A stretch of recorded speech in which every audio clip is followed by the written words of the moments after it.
दिल में निशानी रखले बानी तोहरा प्यार के, कहत जमाना के देखा दी सीना फाड़ के।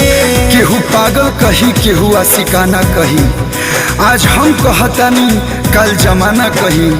अरे तू भले केहू और के हो जा, लेकिन हमके लोग तहरे दीवाना कही। दिल में निशानी रखले बानी तोहरा प्यार के, कहत जमाना के देखा दी सीना फाड़ के। आज तोहर फोटो बा हो,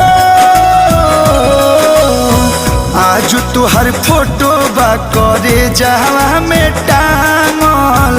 आज तोहर फोटो बा करे जावा में टांगल। यही से दीवाना तोहर भइल बाटे पागल। जहिया से जान तोहर हर दी